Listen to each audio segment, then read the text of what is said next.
Chapter 23. The Victimhood. We live in a society that exalts the figure of the victim.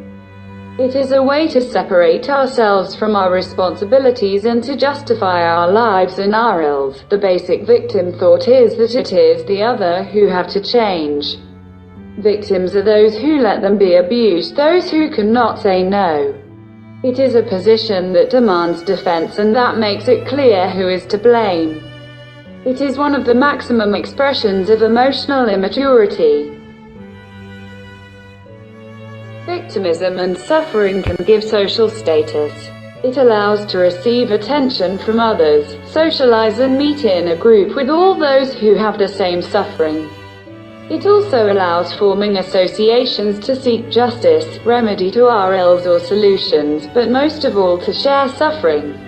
We do it with good intention, without realizing that all this feeds and reinforces more the world of illusion, the ego world. In short, the world of separation. Healing, true healing involves changing, and this does not even go through the heads of those who make up to these groups of lamentation.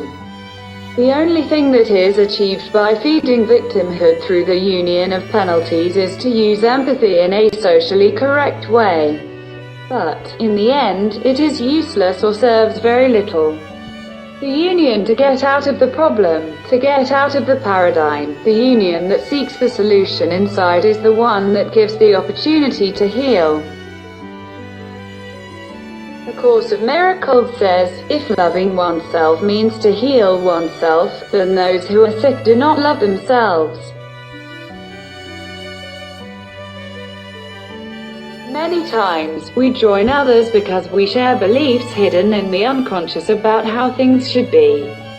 The union of all those who believe that they are victims of anything only serves to reinforce victimhood and increase guilt.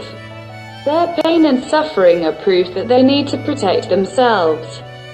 It does not pass through their mind that what they are living has a meaning that goes beyond any value and reasoning of this world of illusion. The Course says, is it scary to heal? Yes, for many it is. For accusation is an obstacle to love, and diseased bodies are certainly accusers. And the Course continues, your suffering and your illnesses do not reflect anything other than the guilt of your brother, and it is the witnesses you present to him, lest he forget the damage he caused you, of which you swear he will never escape. You accept this lamentable and sick image whenever it serves to punish him.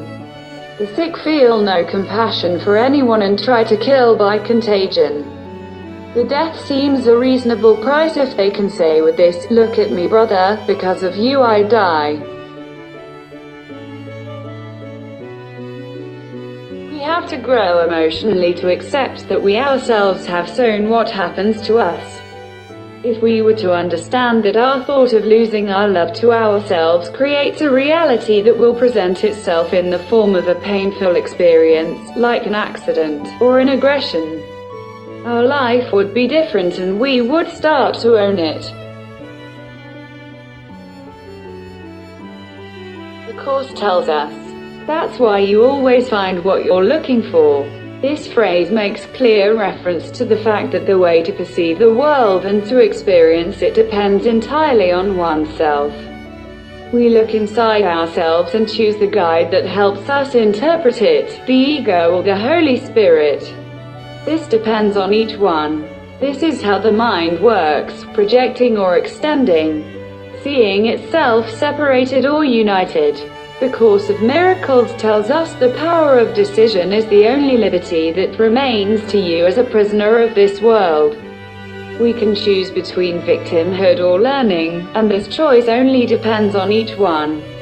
However, we must not forget that, in the first option, we choose to judge. And in the second we do not perceive an attack, but a situation that reflects our inner world. A Course in Miracles follows. Only you can deprive yourself of something. Do not resist this fact, for it is truly the beginning of enlightenment. The world can only give you what you gave it, because by not being anything other than your own projection, it has no meaning apart from what you saw in it, and in which you deposit your faith.